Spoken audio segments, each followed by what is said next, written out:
بسم اللہ الرحمن الرحیم بسم اللہ الرحمن الرحیم الحمد للہ وکفا وسلام علی عبادہ الذین اصطفى اما بعد. عزیز طلبہ، ایل سی کا تعارفی اور فقہی جائزہ یہ ہم نے شروع کیا تھا. یہ موضوع گزشتہ 2 نشستیں اس پر ہو چکی ہے ہماری، اور اس موضوع کو ہم نے 8 نکات میں تقسیم کیا تھا، جن میں سے ہم نے نشست نمبر 101 میں عنوان نمبر 1 سے لے کر عنوان نمبر 4 تک پڑھا تھا، اور نشست نمبر 102 میں ہم نے 5واں نقطہ یعنی فقہی حیثیت پر کچھ گفتگو کی تھی. آج کی جو نشست ہے نشست نمبر 103، اس میں ہم بقیہ 3 عنوانات پر کچھ نہ کچھ تفصیل جو ضروری ہے وہ آپ کے سامنے انشاءاللہ عرض کریں گے. تو عنوان نمبر 6 ہے ایل سی پر فیس لینا، کہ کیا ایل سی پر بینک وغیرہ جو فیس لیتے ہیں اس کی شرعی حیثیت کیا ہے اور یہ جائز ہے یا نہیں. اس بحث کو ہم 3 عنوانات میں الگ الگ تقسیم کریں گے، 3 حصوں میں.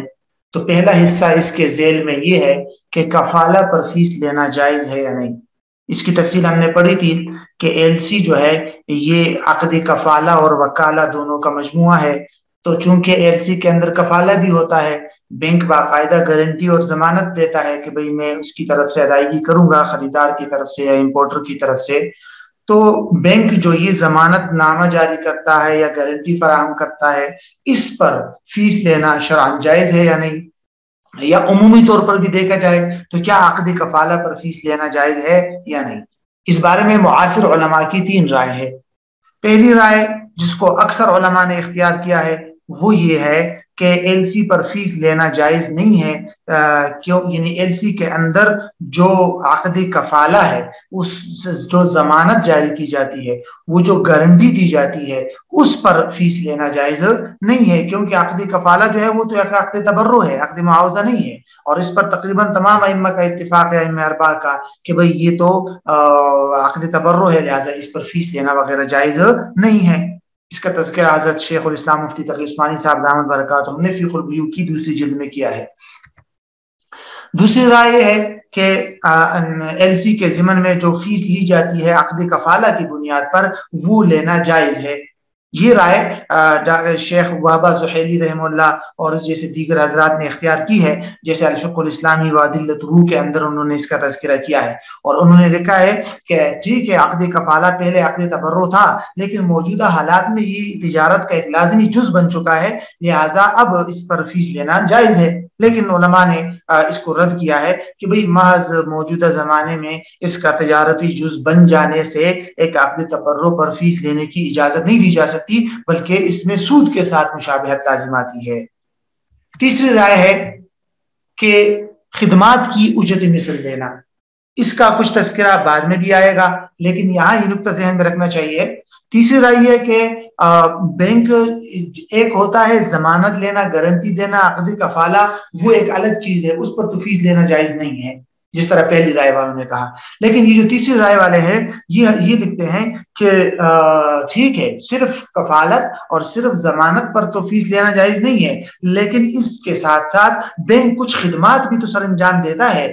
مثال کے طور پر جو ہے کاغذات کی تیاری کرنا اور ایل سی وغیرہ تیار کرنا، پھر کاغذات جو ہے وہ ایکسپورٹر کو بھیجنا، وہاں سے آنے والے کاغذات کو چیک کرنا، یہ جو سارے کام کرتا ہے، جو اعمال اور خدمات اور سروسز فراہم کرتا ہے بینک، تو کیا اس پر فیس لینا جائز ہے یا نہیں؟ تو اس کی فیس لینا جائز ہے. اس کا تذکرہ حضرت شیخ تقی عثمانی صاحب دامت برکاتہ نے فقہ البیوع کے اندر کیا ہے. وہ فرماتے ہیں کہ یعنی اس کے الفاظ، ان کے الفاظ یہ ہے کہ لیکن الذی لا يجوز اخذ العمولۃ علیہ هو الضمان نفسه، یعنی کہ بذات خود ضمان اور کفالہ پر تو فیس لینا جائز نہیں ہے، لیکن اس کی کتابت، اس کے اصدار وغیرہ وغیرہ جو اعمال ہے اس پر اجرت مثل لینے کی اجازت ہے. تو یہ تیسری رائے زیادہ راجح معلوم ہوتی ہے کہ کفالہ پر تو فیس دینا جائز نہیں ہے، لیکن کفالہ کے ساتھ ساتھ بینک جو دیگر خدمات سر انجام دیتا ہے اگر اس کی اجرت مثل لیتا ہے تو اس کی اجازت ہے. تو یہ ہے بنیادی طور پر پہلا حصہ. دوسرا ہے وکالت پر فیس لینا. یعنی جیسے ہم نے پڑھا تھا کہ عقدی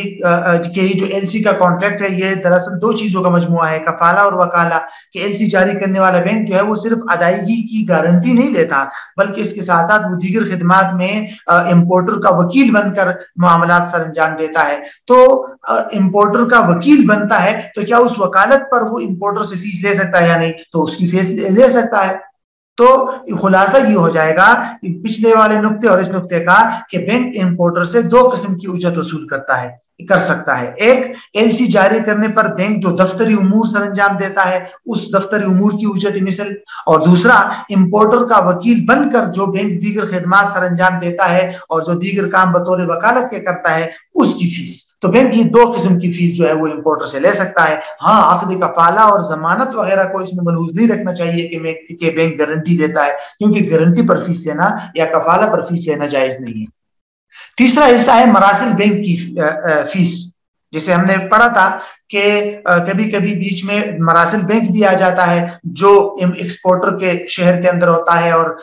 جو جس بینک نے ایل سی جاری کی ہوتی ہے وہ اس بینک کو اپنا نائب بناتا ہے کہ آپ ایکسپورٹر کے ساتھ رابطے کریں۔ تو چونکہ وہ موسٹلی اور عموماً وہ ایل سی جاری کرنے والے بینک کا وکیل ہوتا ہے، تو وہ اگر ایل سی جاری کرنے والے بینک سے فیس وصول کرتا ہے تو یہ فیس وکالت کی اجرت ہے، کیونکہ وہ اصل بینک کا وکیل ہوتا ہے، مراسل بینک، تو اس لیے اس کی بھی اجازت ہے۔ تو یہ ہے بنیادی طور پر چھٹے نقطے کا خلاصہ کہ ایل سی پر فیس لینے کی شرعی حیثیت کیا ہے۔ اس کے بعد ساتواں نقطہ ہے ہمارے پاس کہ بذریعہ ایل سی بے کا حکم، یعنی ایک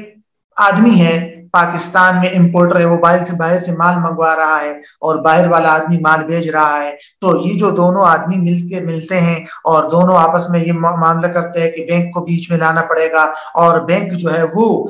درمیان میں آ کر یہ گارنٹی اور ضمانت نامہ جاری کرتا ہے۔ تو اس بنیاد پر یہ خرید و فروخت کا معاملہ کرنا اور بینک کو درمیان میں لے آنا شرعی اعتبار سے اس کی کیا شرعی حیثیت ہے، اس کو دو تین نکات میں سمجھنا ضروری ہے۔ پہلی بات، ایکسپورٹر یا جو بیچنے والا ہوتا ہے وہ جو ایل سی کھولوانے کا مطالبہ کرتا ہے کہ بھائی میں اس وقت تک سامان نہیں بھیجوں گا جب تک کہ آپ کسی بینک سے ضمانت نامہ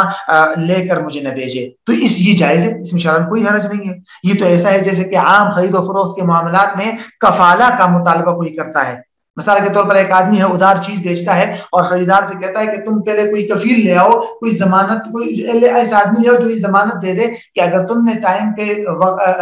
قیمت ادا نہیں کی تو وہ تمہاری طرف سے قیمت ادا کرے گا۔ وہ لے آیا، تو بے کے اندر اسی طرح خریدار پر کفیل کی شرط لگانا اس کی باقاعدہ فقہ کے اندر اجازت دی گئی ہے، لہذا یہاں پر بھی ایکسپورٹر اگر یہ مطالبہ کرتا ہے تو یہ ایسا ہے جیسے کہ وہ کفالہ کا مطالبہ کر رہا ہے، لہذا یہ جائز ہے۔ دوسرا نقطہ، ایکسپورٹر یا جو بیچنے والا ہے اس کے لیے امپورٹر کے بجائے ایل سی جاری کرنے والے بینک سے اپنی قیمت وصول کرنا یہ بھی جائز ہے، کیونکہ یہ تو ایسا ہو جائے گا جیسے کہ فروخت کنندہ جو ہے وہ خریدار کے بجائے کفیل اور ضمانت دار جس نے ضمانت لی ہے اس سے اپنی قیمت کا مطالبہ کر رہا ہے، تو جائز ہے، اس میں کوئی حرج نہیں شرعی اعتبار سے۔ ہاں، بینک اور امپورٹر نے آپس میں اگر کوئی سودی معاملہ کیا ہو یا کچھ گڑبڑ کی ہو تو اس کے ساتھ ایکسپورٹر یا فروخت کنندہ کا کوئی تعلق نہیں ہے۔ فروخت کنندہ کا تعلق تو صرف اتنا ہے کہ خریدار کو کہے کہ تم کوئی بینک ضمانت لے لے، یہ گارنٹی لے آؤ اور بعد میں اس بینک سے اپنی قیمت وصول کر لے، بذات خود اس میں کوئی حرج نہیں ہے۔ اب آتے ہیں ہم امپورٹر کی طرف، جو خریدار ہوتا ہے، جو باقاعدہ بینک کے پاس جاتا ہے اور ایل سی کھلواتا ہے، تو اس کے لیے اس طرح ایل سی کھلوانا اور اس بنیاد پر باہر سے مال منگوانا کیا یہ شرعاً جائز ہے یا نہیں؟ تو بنیادی طور پر یہ سمجھ لیجئے کہ ایل سی کی دو صورتیں ہیں، ویسے تو اصلاً تو تین صورتیں بنتی ہیں لیکن اس کو دو صورتوں میں تقسیم کریں آپ۔ پہلی ہے فل مارجن بغیر قرض، اور دوسری ہے کم مارجن یعنی کہ قرض کے ساتھ۔ یعنی یہ جو امپورٹر ہے یہ جب بینک کے پاس جاتا ہے ایل سی کھلوانے کے لیے اور بینک اس کو ضمانت نامہ دیتا ہے، تو یہ آدمی اگر بینک کو ساری کی ساری رقم فوراً دے دیتا ہے کہ یہ لے لو میرے سامان کی قیمت اور ضمانت نامہ جاری کر دو، بعد میں تم ادائیگی کر دینا، اور بینک کو ابھی کے ابھی ساری قیمت دے دی، یعنی فل مارجن پر ایل سی کھول دی، تو ایسی صورت میں بینک اس امپورٹر کو کسی قسم کا قرض نہیں فراہم کرتا، ساری رقم تو اس نے لے لی ہے امپورٹر سے، تو بینک کسی قسم کا قرض فراہم نہیں کرتا، اس میں شرعی اعتبار سے کوئی خرابی لازم نہیں آ رہی۔ کیونکہ جب بینک قرض فراہم نہیں کرتا تو پھر بینک سود کا مطالبہ بھی نہیں کرتا. بینک نے ساری کی ساری رقم ایل سی کی شروع میں لے لی ہے, لہٰذا بینک کو کسی اور سود وغیرہ کی شرط لگانے کی ضرورت نہیں پڑتی. دوسری صورت ہے کم مارجن پر فیس ایل سی کھلوانا, کہ امپورٹر نے زیرو مارجن پر ایل سی کھلوائی, مطلب 1 روپیہ بھی بینک کو نہیں دیا یا کچھ دے دیا, باقی بینک نے اپنی طرف سے قرض دے دیا. تو چونکہ اس دوسری صورت کے اندر آج کل عمومی طور پر کنونشنل جو بینکنگ ہوتے ہیں وہ قرض فراہم کرتے ہیں امپورٹر کو, اور اس پر باقاعدہ امپورٹر سے سود بھی لیتے ہیں, تو یہ شرعاً جائز نہیں ہے. اگر یہ خرابی دور کی جائے تو پھر شرعاً کوئی حرج نہیں ہے. تو یہ ہے بنیادی طور پر. باقی فیس والی بات کہ بینک جو فیس لیتا ہے تو اس کے بارے میں ہم نے پڑھ لیا پیچھے کہ بینک اپنی خدمات اور وکالت کی بنیاد پر فیس لے سکتا ہے. تو وہ نقطہ اور یہ والا دوسرا نقطہ کہ امپورٹر کو قرض فراہم کر کے یا امپورٹر کی طرف سے ادائیگی کر کے بعد میں امپورٹر سے اس پر سود وصول کرنا, یہ والی خرابی بھی دور کی جائے. یہ دو بڑی خرابیاں ہیں ایل سی کے اندر, یہ دور کی جائے تو پھر شرعی اعتبار سے امپورٹر اور بینک کے درمیان کا جو تعلق ہے اس پر بھی شرعی اعتبار سے کوئی خرابی لازمہ نہیں آئے گی. تو یہ 7واں نقطہ تھا. اب ہم اپنا آخری نقطہ دیکھتے ہیں, وہ ہے شرعی متبادل. یعنی اگر کوئی آدمی جو ہے وہ امپورٹر یا ایکسپورٹر ایل سی کے بجائے کوئی اور شرعی متبادل اور جائز متبادل پر عمل کرنا چاہے تو کیا اس کا کوئی شرعی اور جائز متبادل ہے یا نہیں. تو اس کو ہم دیکھتے ہیں. پہلے ہم درآمد کنندہ یعنی امپورٹر کے لیے شرعی متبادل دیکھتے ہیں جو ایل سی کھلوانا چاہتا ہے بینک کے پاس جا کر, تو وہ ایل سی کے بغیر کوئی اور راستہ ہے اس کے پاس. اسی طرح پھر ہم ایکسپورٹر کو بھی دیکھتے ہیں. سب سے پہلے ہم جو ہے شرعی متبادل میں درآمد کنندہ کے لیے شرعی متبادل دیکھتے ہیں, یعنی امپورٹر کے لیے. امپورٹر کے لیے پہلا شرعی متبادل ہے شرکت, کہ امپورٹر جو ہے وہ ایل سی کھلوانے والے بینک کے پاس جائے اور اس کے ساتھ شرکت کا معاملہ کرے. مطلب امپورٹر مثلا 50 لاکھ کا مال منگوانا چاہ رہا ہے جس میں سے اس امپورٹر یا خریدار کے پاس 25 لاکھ ہے, باقی 25 لاکھ بینک سے لے رہا ہے, تو دونوں شرکت کر لے. باہر سے مال آئے گا تو وہ بینک اور اس آدمی کے درمیان شریک ہوگا. پھر جب مال بک جائے گا تو اس میں خاص پرسنٹیج سے دونوں آپس میں نفع بھی تقسیم کر لے. یعنی شرکت کے معاملے میں شروع میں یہ طے کریں گے کہ امپورٹر کتنی رقم دے رہا ہے, بینک کتنی رقم دے رہا ہے, اور پھر جب بعد میں مال بکے گا تو اس میں بینک کو کتنا پرسنٹیج نفع ملے گا اور اس امپورٹر کو کتنا نفع ملے گا. بہرحال شرکت کے جو اصول و ضوابط ہے وہ یہاں مد نظر رکھنے ہوں گے, لیکن یہ ایک متبادل موجود ہے. یعنی کہ بینک امپورٹر کو قرض دینے کے بجائے اس کے ساتھ شرکت کا معاملہ کر لے. دوسری صورت ہے کہ مزاربت کا معاملہ کر لے, یعنی اگر درآمد کنندہ یا امپورٹر بالکل زیرو مارجن پر ایل سی کھلوا رہا ہے, اس کے پاس 1 روپیہ بھی نہیں ہے, ساری کی ساری رقم جو ہے وہ بینک ادا کر رہا ہے, تو اسی صورت میں بینک انویسٹر ہو جائے گا اور اس امپورٹر کو ورکنگ پارٹنر یعنی کہ مزارب قرار دیا جائے. بعد میں جب مال اور آپس میں پرسنٹیج بھی طے کر لے, بعد میں جب مال آ جائے گا یہ آدمی بیچ دے گا تو اس میں سے بینک کی اصل رقم رأس المال وغیرہ دے دی جائے بینک کو, باقی جو نفع ہوا وہ دونوں آپس میں طے شدہ تناسب سے تقسیم کر لے. تو یہ دوسرا طریقہ ہو جائے گا مزاربت کا. تیسرا جو ہے وہ ہے مرابحہ. آج کل اسلامک بینکنگ جو ہے وہ درآمد کنندہ کے ساتھ مرابحہ کا معاملہ کرتے ہیں. اس کا طریقہ یہ ہوتا ہے کہ بینک جو ہے یعنی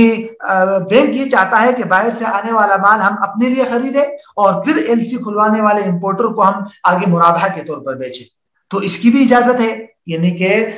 یوں کیا جائے کہ امپورٹر جب بینک کے پاس آئے اور ایل سی کھلوائے, امپورٹر کے پاس پیسے نہیں ہیں تو بینک اس کو کہے کہ آپ ہمارے وکیل بن کر باہر سے مال خریدے ہمارے لیے, بینک کے لیے. تو یہ امپورٹر باہر سے جو مال منگوائے گا خریدے گا یہ بینک کے لیے خریدے گا. باہر سے جب مال آئے گا راستے کا رسک وغیرہ یہ سب کچھ بینک کی ذمہ داری ہوگی. جب آ جائے گا تو پھر بینک اس امپورٹر کو الگ معاملہ کر کے اس کو نفع کے ساتھ بیچ دے. باہر سے اگر مال آیا ہے 50 لاکھ کا تو امپورٹر کو ادھار جو ہے وہ 60 لاکھ کا یا 55 لاکھ کا بیچ دے. لیکن اس کے لیے بنیادی شرط ضروری ہے, مرابحہ کی تمام شرائط بھی, اور یہ شرط بھی ضروری ہے کہ امپورٹر نے پہلے ہی ایکسپورٹر کے ساتھ معاملہ کر کے اپنے لیے نہ خریدی ہو وہ چیز یا وہ مال اپنے لیے نہ خریدا ہو. اگر امپورٹر نے وہ سارا مال پہلے ہی اپنے لیے خرید لیا ہے پھر تو بینک اس کو اپنے لیے نہیں خرید سکتا کیونکہ وہ امپورٹر پہلے ہی اپنے لیے خرید چکا ہے. تو بہرحال یہ ہے بنیادی مرابحہ کی صورت. اسی طرح ایک اجارہ کی صورت بھی بن سکتی ہے کہ مثال کے طور پر بینک جو ہے وہ اسی امپورٹر کو اپنا وکیل بنائے، باہر سے مال اپنے لیے منگوائے اور پھر وہ مال جو ہے وہ بینک جو ہے وہ اس آدمی کو یعنی امپورٹر کو کرایہ پر دے دے، اور جب اس سے کرایہ وصول ہو جائے یعنی کرایہ اتنی زیادہ وصول ہو جائے کہ بینک کا اپنا نفع بھی مل جائے، اس میں اصل رقم بھی مل جائے، تو پھر اس کو بیچ دے امپورٹر کو، جس کو اجارہ منتہیہ بالتملیک بھی کہہ سکتے ہیں۔ تو بہرحال شرکت، مزاربت، مرابحہ اور اجارہ یہ بنیادی شرعی متبادل ہے درآمد کنندہ کے لیے۔ جہاں تک برآمد کنندہ ہے یعنی ایکسپورٹر، اس کو بھی جیسے ہم نے پڑھا تھا کہ کبھی کبھی اس کو بھی ضرورت پڑتی ہے، وہ باہر کے بینکوں سے جا کے قرض لے لیتا ہے کہ بھئی مجھے جو ہے وہ مال باہر بھیجنا ہے تو مجھے قرض دیا جائے، تو سودی بینک تو اس کو مال بھیجنے والے یا فروخت کنندہ کو عمومی طور پر قرض دیتے ہیں سود پر، تو اس سے بچنے کے لیے اس کے شرعی متبادل جو ہے وہ ایک شرعی متبادل تو یوں ہے کہ شپمنٹ سے پہلے، یعنی جس کو آپ تمویل قبل الشحن یا فائنانس پری شپمنٹ کہتے ہیں، تو اس طرح کی یعنی ایک آدمی ہے باہر سے مال پاکستان بھیج رہا ہے، ابھی بھیجا نہیں ہے اور اس کو مال کی تیاری کے لیے جو ہے وہ پیسوں کی ضرورت ہے، تو بینک اس کے ساتھ شرکت، مزاربت وغیرہ کا معاملہ کر سکتا ہے کہ بھئی بینک اس کو کچھ پیسے دے دے، کچھ پیسے وہ لگا لے اور مال تیار کر کے پاکستان بھیجے اور جتنا نفع ہو جائے بعد میں آپس میں ایک شرعی تناسب سے تقسیم کر لے، یا وہ آدمی 1 روپیہ بھی نہ لگائے یعنی کہ ایکسپورٹر ساری رقم بینک لگائے اور بینک انویسٹر ہو جائے گا، وہ آدمی مزارب ہو جائے گا، یا تو یہ دونوں صورتیں اس کے ساتھ اختیار کی جا سکتی ہے، شرکت اور مزاربت والی شپمنٹ سے پہلے۔ جہاں تک شپمنٹ کے بعد ہے کہ مثلا ایک آدمی نے باہر سے مال پاکستان بھیج دیا اپنے پیسوں سے تیار کر کے، اور اس کے پیسے جو ہے مثال کے طور پر وہ بعد میں جا کے کہیں وصول ہوں گے، مثلا 1-2 مہینے بعد، وہ چاہتا ہے کہ ابھی سے مجھے پیسے مل جائے وہ والے، تو عمومی طور پر یہ لوگ کیا کرتے ہیں کہ بل آف ایکسچینج جو ہے وہ اس آدمی کے پاس ایک رسید ہوتی ہے ایکسپورٹر کے پاس، وہ بینک کے پاس جاتا ہے اور اس کو کہتا ہے کہ یہ مجھے 2 مہینے بعد یہ پیسے وصول ہونے ہیں مثلا 50 لاکھ، اور یہ آپ مجھے دے دیں، اب مثلا ابھی آپ مجھے 49 لاکھ اور مثلا 50,000 دے دے، بعد میں آپ 50 لاکھ میرے امپورٹر سے وصول کر لیں۔ آپ عمومی طور پر بل آف ایکسچینج کے اندر یہ انڈورسمنٹ یا یہ معاملہ ہوتا ہے، تو اس کی اجازت تو نہیں ہے، یہ تو ناجائز ہے۔ البتہ اس کی متبادل صورت یہ ہو سکتی ہے کہ یہ آدمی جو ہے وہ بینک کو اپنا وکیل بنا دے کہ تم امپورٹر سے 2 مہینے بعد میرے لیے 50 لاکھ روپے وصول کر لینا، اور اس وکالت پر تمہاری فیس جو ہے وہ 50,000 روپے ہے، یہ وکالت ہو جائے گی، بعد میں بینک جو ہے وہ 2 مہینے بعد امپورٹر سے فیس وصول کرے گا، اس میں سے 50,000 اپنی رکھ لے گا، باقی 49,50,000 جو ہے وہ ایکسپورٹر کے ہوں گے۔ پھر اسی طرح دوسرا اس کے ساتھ یہ کر لے کہ وہ جو ایکسپورٹر ہے وہ بینک سے قرض لے لے، مثلا 49,50,000 قرض لے لے، تو بعد میں جب بینک جو ہے وہ امپورٹر سے 50 لاکھ وصول کرے گا، اس میں سے 50,000 اپنی وکالت کی فیس رکھ لے گا، اور 49,50,000 جو باقی ہے اس میں اپنا قرض وصول کر لے گا اس کو بتا کر ایکسپورٹر کو، تو یہ شپمنٹ کے بعد ایک وکالت والی ایک صورت ہے۔ تو بہرحال جو بھی صورت ہو، اس کی مزید تفصیل کے لیے علماء سے رہنمائی لینا ضروری ہے، یہاں صرف اس کی مختصر سی وضاحت آپ کے سامنے کر دی گئی، مزید تفصیل کے لیے علم جو ہے وہ فقہ البیوع حضرت شیخ الاسلام مفتی تقی عثمانی صاحب دامن برکاتہم کی کتاب جو ہے وہ ملاحظہ کر سکتے ہیں۔